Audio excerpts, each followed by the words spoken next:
As you know, the program continues with Symposium. CAP consists of 5 research teams, and they will all present Symposium on the work. The first Symposium is organized by the Neurocognitive Research Laboratory. My colleague, Professor Fofi Constantinidou, who is the director of CAN and also the director of the lab. And I invite Fofi and her team to come to the stage. They're already here for their presentation. Thank you, Yoria. Good morning again. Our symposium is entitled Combating Acquired Brain Conditions with Integrative Neuroscience. And the co-presenters are Michaela Bocchino, Eva Betemeridou, and Fofi Dimitriou in the order that they are presenting. Our disclosures, no conflict of interest to disclose. I'm very privileged. I have a wonderful team of researchers at the Center for Applied Neuroscience and in the Neurocognitive Research Laboratory specifically. This is a talented team of with interdisciplinary and complementary expertise. These are the advanced researchers with masters, doctoral trained individuals, and postdoctoral fellows. And also we have a number of posters. We have 7 different posters today for the conference, and during the lunch break at about 12:15, we encourage you to visit our posters. In addition to the master's, doctoral, and postdoctoral researchers, we have a number. Every year we have about 10 to 12 or so undergraduate students that are participating in our different lab activities. So it's a great team of people, and we work very well together. The presentation today has 4 key objectives. Number 1, to learn about challenges and opportunities resulting from common conditions affecting brain health. Number 2, to present the long-term effects of acquired brain injury and the role of reserve in recovery of function. Number 3, to discuss current research evidence from integrated clinical neuroscience programs designed to improve neuropsychological functioning, and also present some new biomarkers, and then provide directions for future research and policy. When we talk about acquired brain injury, we're talking about conditions that create damage to the brain. Commonly, the most common conditions are traumatic brain injury and stroke. But there are other conditions such as neoplastic lesions, etc. Acquired brain injury has, we have identified 6 key challenges. One is that it's a high burden, high prevalent condition, that it results in long-term disability, that it is a chronic condition as it sets off a cascade of neurological, myoskeletal, and other difficulties. There's inadequacy in access to proper care throughout the world in all healthcare systems, and that successful reintegration seems to be an elusive effort. And finally, our ability to build accurate predictive models for patient management or tools for measuring outcome are still lacking. Now, in this chart here, you can see the top 4 conditions that result in the highest percentage of years lost to disability globally. And you'll see that neurotrauma is the top condition. Other conditions include cardiovascular disease, which is the primary cause for strokes, Alzheimer's disease, and this was the projection for infections. But this was before COVID. With COVID and post-COVID syndrome, we expect infections to also rise. And the financial ramifications just in Europe are tremendous, as combined, for instance, traumatic brain injury and dementia cost more than 140 billion euros per year. Now, the problem is Cyprus is also very, very large, and it's estimated that about 1% of the gross domestic product is accounted for acquired brain disorders.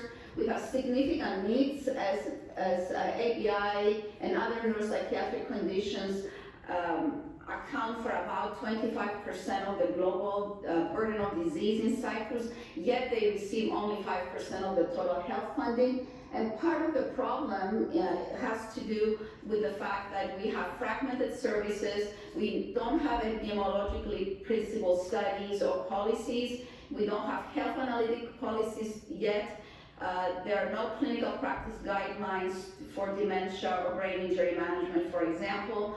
But the positive thing is that the rehabilitation law and policy are now emerging. And in fact, the work that we do in our lab and at the Center for Applied Neuroscience in these areas is the only evidence-based systematic effort to reverse the current situation. So I'm going to start off by a case study. This is George. George is a person that we would call a walking wounded, in that he sustained a severe traumatic brain injury from a motor vehicle accident about 6 years ago. He has a bachelor's degree in information technology, but he became unemployed after the injury. He continues to live with his mother because he's not able to hold a job. He's unable to create and maintain romantic relationships, and he receives full disability benefits. So we have a health problem that creates job instability, dependence, social difficulties, and welfare expenses. So what's the solution to this problem?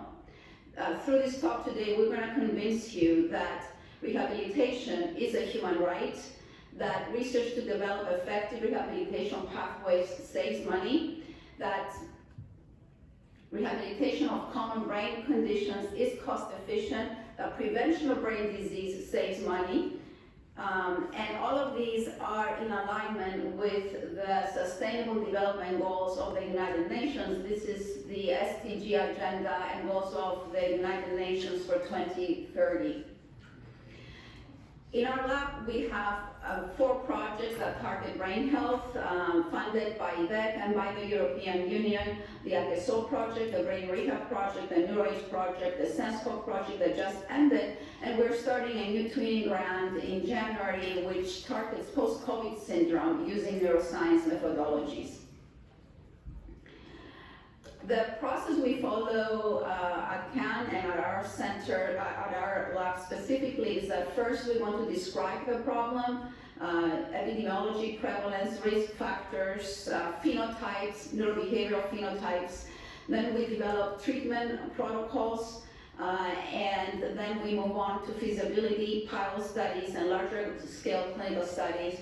And the ultimate goal is widespread implementation in terms of delineating between efficacy and effectiveness, and larger scale studies and technology transfer.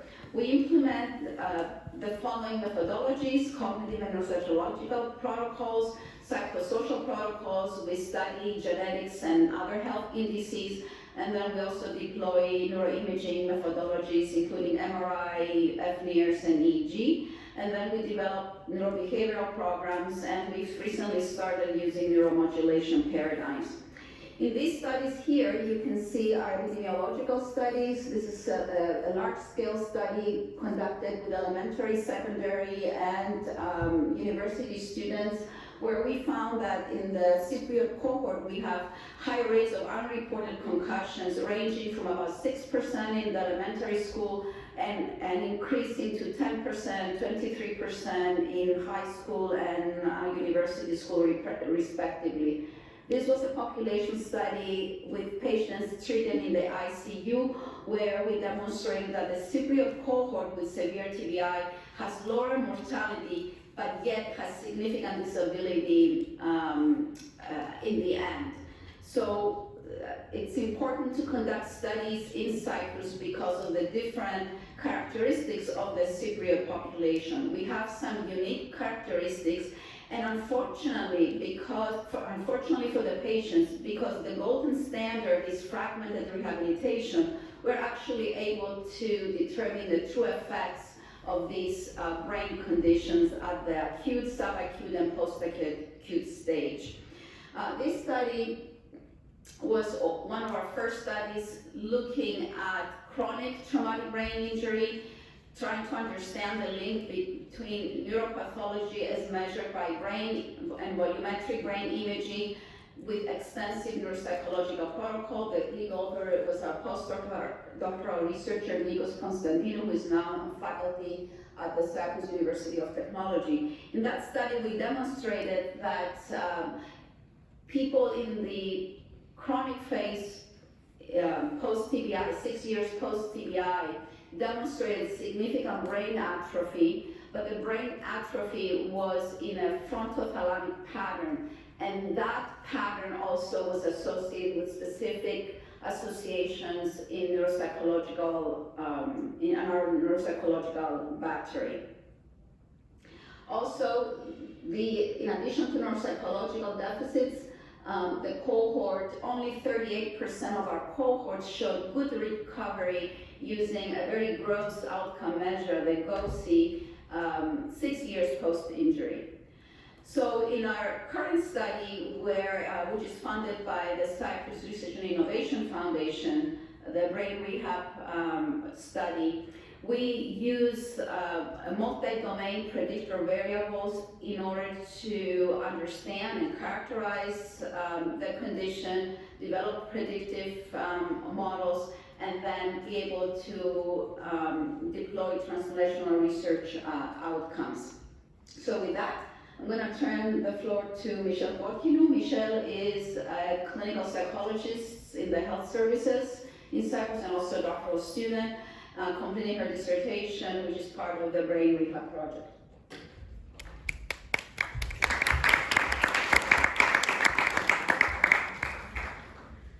Thank you for the introductions.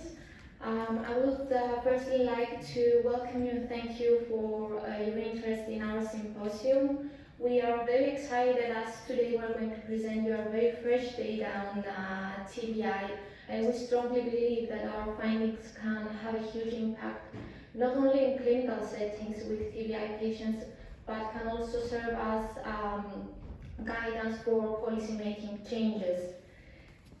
To start with, as already mentioned, TBI is considered to be a chronic disease with degenerative effects, and it's characterized by a significant heterogeneity in terms of recovery. So far, existing models have failed to provide an accurate or complete account of the TBI variants seen in recovery. The reserve hypothesis was proposed in the literature to explain the discrepancy seen between brain pathology and clinical expression. According to this reserve hypothesis, individual inherent differences provide a differential reserve against brain pathology. The research distinguishes between two types of reserve. Brain reserve, which reflects the ability of the brain to cope with increasing damage and is indexed by anatomical measures such as head circumference, total intracranial volume, etc. And cognitive reserve, which can be conceptualized as a cognitive capacity that is progressively built through cognitively demanding and stimulating experiences, such as is education. As you may have guessed from the title shown before, the study will focus on the latter, on cognitive reserve. Participants in our study were recruited from the intensive care unit of Nicosia General Hospital, which is the main trauma center in the country and part of the State Health Services Organization, as well as from the Melatron Agoniston Diseoka, which is the primary acute trauma comprehensive rehabilitation in Cyprus. Participants had to be diagnosed with moderate to severe TBI, and this was measured by the Glasgow Coma Scale during admission to the emergency department. We only included adult patients up to the age of 65 to avoid any potential confounders related to neuroplasticity in children, as well as to avoid any effects of cognitive decline due to aging. We included only native Greek speakers without any history of neurological or neurodegenerative disorder and without any history of psychiatric disorder that required hospitalization prior to brain injury. And participants had to be at least a year post-injury just to ensure certain stability in their neurocognitive status. We firstly contacted participants through telephone to see whether they were eligible to attend in our studies. We used GOSI scale to assess for their eligibility.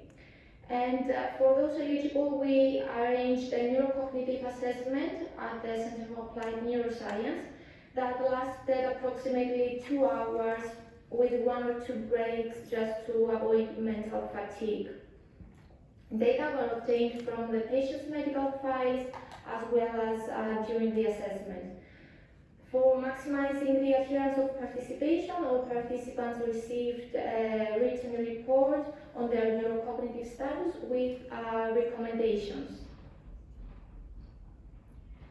As you can see from the table, we managed to recruit 82 survivors of TBI.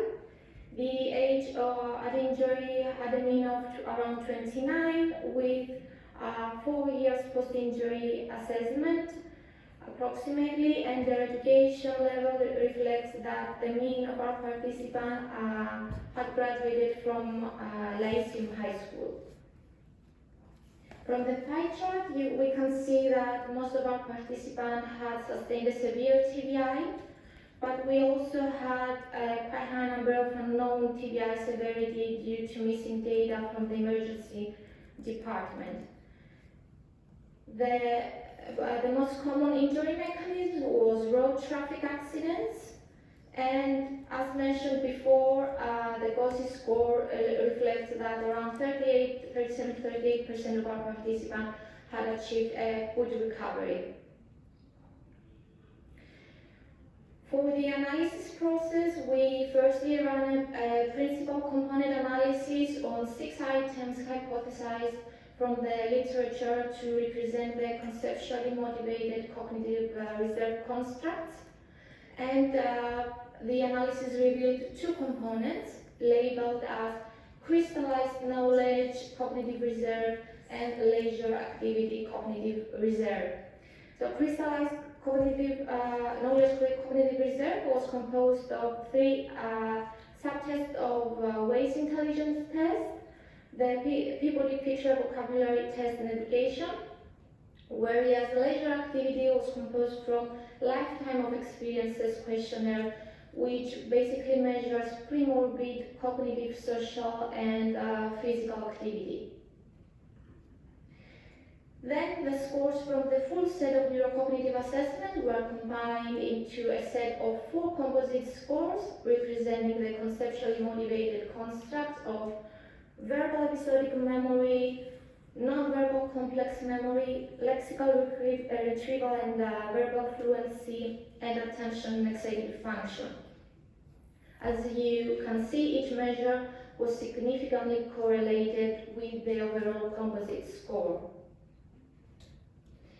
We then ran some regression analysis to investigate the predictive value of cognitive reserve, and results showed that cognitive reserve can indeed significantly predict all neurocognitive assessment composite scores.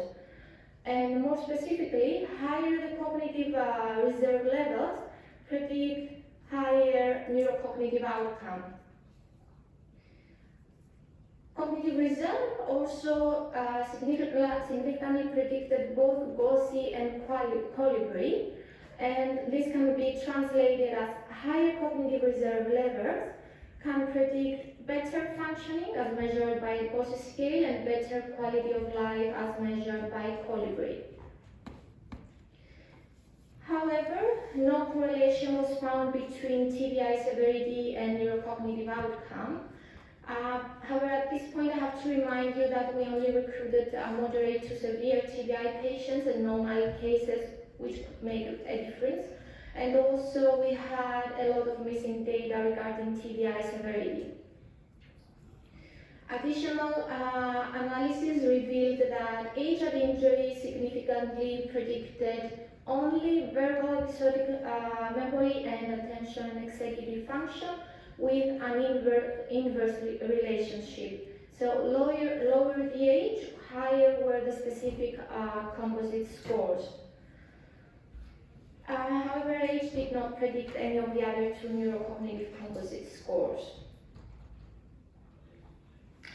So what are the implications from our study? Elucidating the underlying structure of cognitive reserve would inform studies attempting to predict injury outcome by identifying significant factors that might have a moderating role not only in brain pathology but also, not only in brain injury but also in other brain pathologies as well as healthy aging. This approach may in turn facilitate the development of effective rehabilitation programs that are sensitive to patients' needs, and this would not only be beneficial for the patient, but we believe that it could also open the door to cost-efficient services.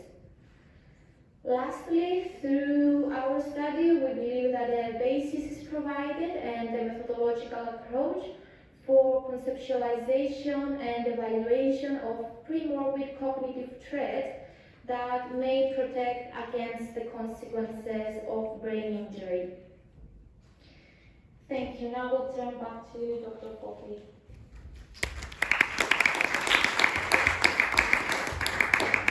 Okay, thank you, Michelle. So moving along then, based on what we know, cognitive rehabilitation is at the center of rehabilitation efforts or neurorehabilitation efforts in ABI. And in this study, we looked at the link between the psychological construct of cognitive reserve with the brain construct of brain reserve using neuroimaging, volumetric neuroimaging analysis. Where indeed it demonstrates the link between cognitive reserve, brain reserve, and neuropsychological outcomes. But always when we think about treatment, we have to think of the whole person. And the WHO's ICF framework is very helpful because it reminds us that we need to look at environmental and personal factors that influence outcomes and our ability to participate in meaningful activities. So in our lab, we have 3 treatment protocols that we use. The categorization program, the social cognitive communication training module, and recently we embarked on a TDCS program. We base our programs on theory, and Zach earlier talked about theory-driven modalities, theory-driven approaches, looking at how the brain is organized and how cognitive processes are organized in a hierarchical manner. And for one of our treatment approaches, the categorization program, we focus on categorization training because it is related to other cognitive processes and it is required for successful problem solving. And it's a very basic cognitive skill that we learn from birth. First, we learn to distinguish between living and non-living things. And so when we look at human categorization and classification behavior, there are 2 main domains. One is our ability to recognize and categorize common objects and common situations, and the other one is our ability to process and classify new information. And then within those 2 categories, we classify different living things. You know, this is my cute doggy Rosie. She's beautiful. She has a beautiful symmetrical face, you know, bushy tail. So we tend to focus on features for living things, whereas for non-living things on their function. We use the grader to grade cheese. And then for the new category learning, we have 2 other processes: the implicit process, which is the development of expertise, you just know about something, whereas the other one is the explicit domain, which is based on executive functioning and rule-governed behavior. So here's an example: how can the radiologist determine if this tumor is of primary or metastatic origin? So they deploy a set of rule-governed processes processes, but also there's an implicit mechanism in that. And so the categorization program does focus on these two areas of classification. It is a program that it's a project that started about 20 years ago. I equated with my youngest daughter. I think they kind of went about the same time in my life. In parallel. So first we had the theoretical development, then we had the development of the actual tools, then we started with a small randomized clinical study funded by the industry, then we deployed a larger scale study funded by the National Institutes of Health, and in the recent years we have funding from IDEC where we're deploying this project in people with, in older adults, in adults with mild cognitive impairment, and also in chronic TBI. And so our research with TBI shows that this is a feasible program. Also, it is an effective program in that it results significant improvement, but it's also an efficacious program, meaning that compared to the traditional treatment approaches used in rehabilitation settings where this study was done, the clinical trials were done in rehabilitation centers, it yielded in improved results as compared to the standard treatment. And then in most recent efforts, we want to see if we can improve cognitive reserve. Michelle talked about cognitive reserve in TBI, but cognitive reserve is a term that was actually deployed first for aging and for dementia. So can we use this approach to improve functioning, healthy aging? And indeed we can do that. And the active ingredients of the program are that it is a very intense program. It requires 3 to 5 hours of training per week, individual training. There is a very structured queuing hierarchy. There's errorless learning. There's gradual change in the stimuli, and it taps into executive functioning and working memory. So right now, ultimately, in addition to the scientific questions that we have, ultimately we would like to determine which profiles of patients respond better to the program. And this is a program that is ready for market development. So this is an example of a tool that has gone through stages and it's ready for market development. So now Dr. Eva Temeridou will talk about the second program, the Social Cognitive Communication Training Program. Eva?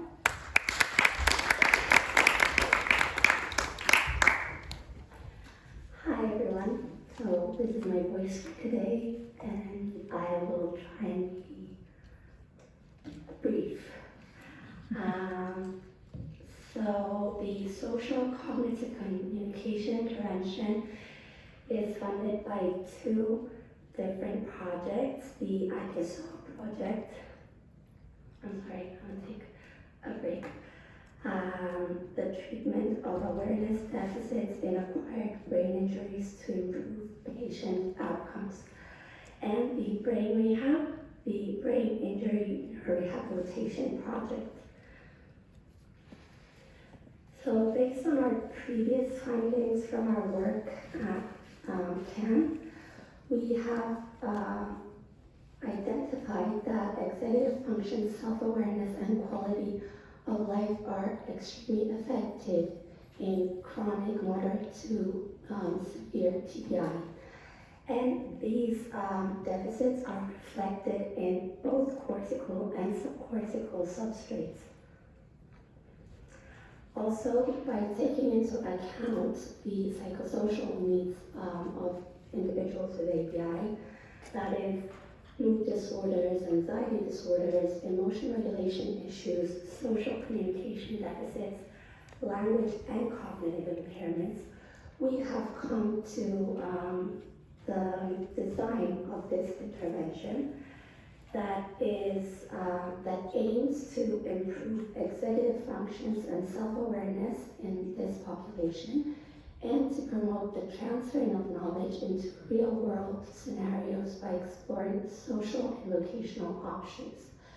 The SOCOM was developed to address the prevalent psychosocial problems I've mentioned, to facilitate problem solving and to promote effective social communication strategies and vocational engagement by setting realistic goals, executing them, and by increasing self-awareness. This intervention was also based on the premise, on the need to develop systems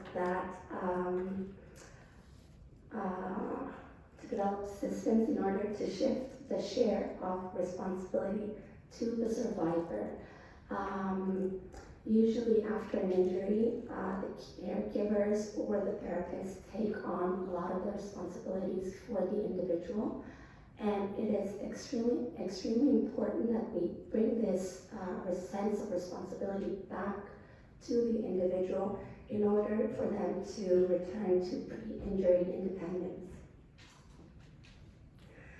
So our intervention, the so-called intervention, is a weekly group intervention of 1.5 hour meetings for 11 weeks. And it tackles the neurobehavioral domains I have already mentioned. And we are at a preliminary level of evidence with small groups and case studies. These are the active ingredients, that is psychoeducation on ABI, explaining the effects of an acquired brain injury to the patient. We introduce them to different mnemonic strategies that they can use. Social communication skills training is conducted, awareness training. We also go into goal setting and how to execute different goals in order to promote independence, and of course emotion regulation. This is achieved through homework, team engagement, which is one of the most important ingredients, role plays, and case scenarios. We either bring scenarios ourselves or we ask from the patients to give examples from their own lives. This is the analytical structure of our project. Prior to our intervention, we conduct neuropsychological and psychosocial assessments, FNIRS and MRIs, and up to 2 months after the intervention, we conduct the post-assessment consisting of neuropsychological, psychosocial assessment, and FNIRS. For the first session is where we introduce the concept of ABI and its effects in order for them to start tracking specific deficits that may themselves acquired due to the injury. Then we move on to goal setting and problem-solving skills, memory and compensating techniques, emotion regulation. We deal with social skills training for 3 weeks because we have to introduce them to the different concepts and strategies. And then we use role plays and case scenarios to implement the techniques learned. And this is also done for vocational skills training. And for our final session, we discuss the importance of regaining responsibility and becoming their own again. And let's leave it at that. Here are some of our dependent measures. There are quite many. So we've already conducted and are conducting 6 groups. We had a total of 25 participants. However, 5 of them dropped out. Some were no-shows from session number 1, and others reported not being satisfied with the material or left due to health issues. Despite the dropouts, our attrition rate amounts to 20%, which is the expected attrition rate for any project. We have 13 individuals who have currently completed the entire protocol, and we have 2 ongoing groups. One ended yesterday, and it went quite well. So our group consists of 3 individuals with stroke out of the 13, and the remaining 10 had sustained a TBI, traumatic brain injury. And all individuals were at 4 years post-injury on average. So from this graph, we can see that following the intervention for these 13 individuals, there were significant neuropsychological changes for memory tasks, executive function tasks, and vocabulary tasks, as well as for the emotional aspects regarding quality of life. So the overall clinical benefits, this intervention actually is a great opportunity for the participants, as it is a form of socializing, as these individuals have experienced extreme isolation due to their injury. And they were able to form new relationships and develop a sense of belonging. And it also creates a sense of normalization, as this is something, as they get to experience that there are other individuals who have similar experiences and they're not alone. We also noted that the online approach is a way for us to reduce access and or mobility constraints. It appears that this intervention can improve certain aspects of neuropsychological and psychosocial functioning, and it can lead to the increase of employing mnemonic, coping, problem solving, and emotion regulation strategies. Of course, this intervention and the process of implementing this has been affected by COVID. So we had to, due to the restrictive measures, of course, we couldn't be together in a group physically. So we digitalized our assessment tools and the homework for the participants. We adapted the protocol to meet the needs of an online format. And we also had to train the participants on how to use the different online platforms that we use. So, overall, it seems to be a physical intervention. 20% attrition is not so scary, it's rather encouraging. The online requires systems in place to support patients. We had to ask their relatives, for example, to be there for the first session or every session to sign them in sometimes. It can be implemented in an outpatient context. And the future aim is combine the so-called intervention with the categorization training for stronger results. So thank you. And I would like to introduce the next speaker for the meeting to you.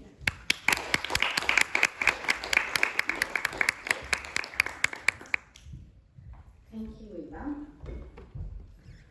Good morning. I am Constantinidou. I'm also a clinical psychologist at the Mental Health Services, and I am a PhD student in psychology under the supervision of Dr. Fofi Constantinidou. I'm really pleased and excited to be here with you today, sharing some of the findings of my PhD thesis. The topic of this presentation is self use as a biomarker for cognitive performance in TBI. We know that brain is a high energy demand organ and that neuronal activation correlates with increases in cerebral blood flow and volume. FNIRS uses specific wavelengths of light introduced at the scalp that enable the non-invasive measurement of changes in the relative ratios of the oxygenated hemoglobin and oxygenated hemoglobin in the capillary beds during brain activity. FNIRS can detect the changes of hemoglobin species inside the brain, but via differences in optical absorption. It can continuously assess to regional tissue oxygenation at bedside. But why do we need FNIRS? FNIRS was designed and developed to overcome the limitations of other neuroimaging modalities such as the fMRI, the EEG, and MEG. Compared to other more traditional neuroimaging techniques, the advantages of FNIRS include good spatial resolution, 2 to 3 cm, temporal sampling rates up to 10 Hz changes, tolerance to motion artifacts. It can be used in a great range of possible tasks with very good robustness of motion. It can be applied to every possible participant without limitations. It is silent, safe, portable, it has low cost, it can be miniaturized and has wearable systems. It has suitability for long-time continuous monitoring, feasibility for multimodal imaging. It can be compatible with other electrical and magnetic devices. It is participant-friendly, and all participants are eligible of all ages. The first objective of this study was to compare brain activity as measured by the FNIRS in individuals with moderate to severe TBI and age-mapped controls during the performance of cognitive tasks from a computerized new category learning paradigm. The second objective was to determine if any of the 3 categorization program tasks tested resulted in increased total hemoglobin levels, oxygenated hemoglobin and deoxygenated hemoglobin rates as task difficulty increased in normal and brain-injured subjects. The third objective was to investigate differences in performance and reaction times, and the final one was to discuss the results of this study regarding the contribution of FNIRS in TBI neuropathology and progression. The methodology now. The inclusion and exclusion criteria were the same as referred before from Michaela. No significant differences were found between the 2 groups as the ANOVA analysis showed.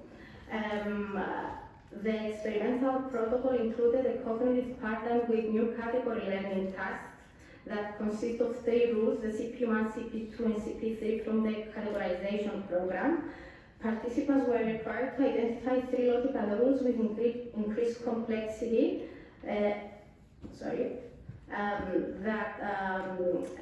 were the CP1, CP2, and CP3, and these rules were categorizing objects varying in color and shape.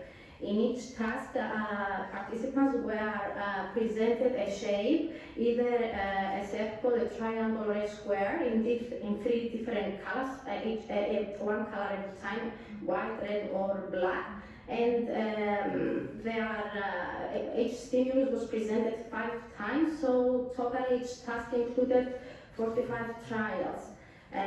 Each time a stimulus was presented to a participant, he or she had to decide whether to classify it in group A or group B, and after this he or she was given feedback. So after the task completion, the participant had to name the appropriate rule that responded to the task. For the data analysis, we used the FNIRS software package and the IBM SPSS Statistics 27 version, a mixed model, ANOVA with 1 between the group and 2 within factors, the CP and HEMO were used, comparing the 2 groups under the 3 tasks across the 45 trials. As for the results, the internal consistency of the CP1 performance, CP2 performance, and CP3 performance was acceptable.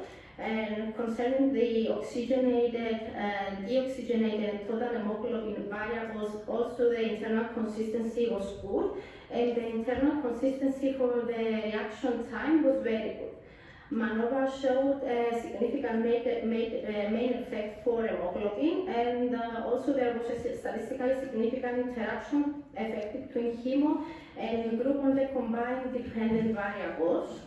There was a significant multivariate effect for the 3 independent variables, the CP1, CP2 and CP3 performance between the 2 groups. And as for the reaction times, we detected significant differences between the two groups in reaction times in the 3 tasks.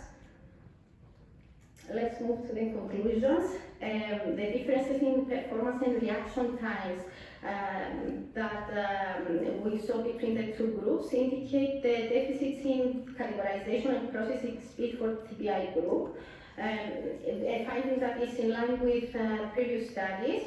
The deficits in processing speed during categorization in TBI group indicate that individuals with TBI need more time to find commonalities among large amounts of information and drawing conclusions to identify and classify novel problems and to assign objects and events into meaningful categories.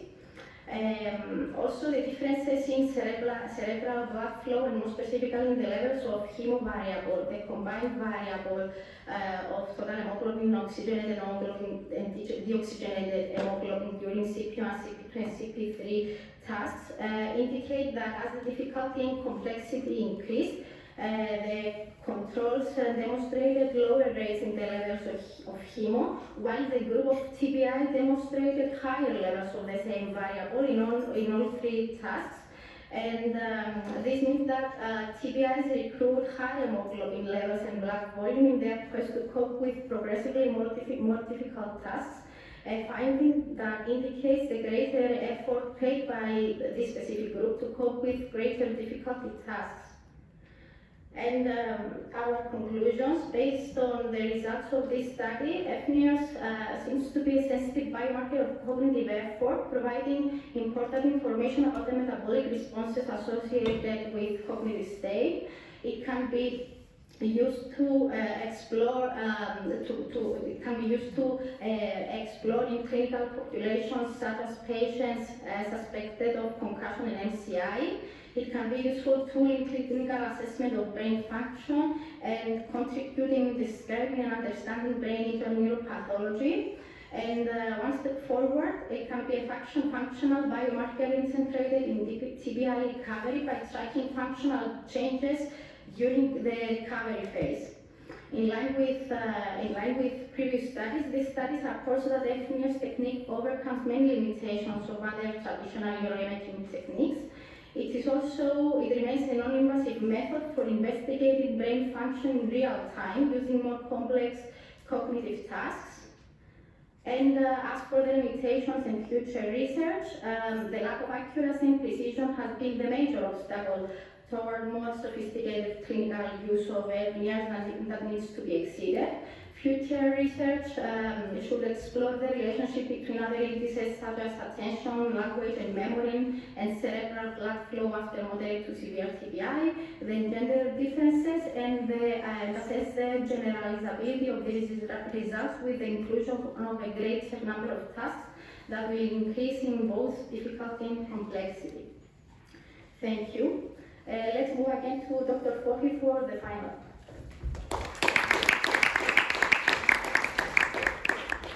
So that's the benefit of coming to a conference, because we get to hear data that has not been published. So none of the data presented to you by Fodini or Michelle or Eva have been published yet. So thank you, ladies. Okay, and so a few things now regarding policy, which is the last 5 minutes of our presentation. I showed you earlier the Sustainable Development Goals of the UN, and a review done in 2021 about the effects of the pandemic towards progress showed that the pandemic has amplified health disparities and health inequalities, especially in older people and in those with disability. And especially women with disabilities had sustained significant burden due to the pandemic. So in the presentations, we were able to show you the effects of brain conditions, the detrimental effects of brain conditions, and also hope in terms of using new modalities for treatment, and then also modalities to track progress using imaging technologies. And so if we were to apply effective rehabilitation in Cyprus, considering data from the UK, which are adjusted to the GDP of Cyprus, the country would actually save about 26 million euros per year because of higher rate of return to work, productive living and increased quality of life. So in our case of George that I showed you earlier in the presentation, through our projects we were able to conduct complete assessment, to provide interactive treatment, help him with strategies to return to gradual work. And so if he progresses to be more independent and be able to be more social and engage in social activities, we have an improvement in all aspects with an estimated savings of €500,000 in his lifetime. And so to finish, I want to bring to your attention a different case. This is Mrs. Monica. She's 70 years old. She's a retired teacher. And Mrs. Monica has episodes of forgetting names, appointments, and chores. She gets lost while driving. She's concerned about taking care of her grandchildren. She's distressed and withdrawn. So we have a health problem, impaired quality of life, and secondary health problems.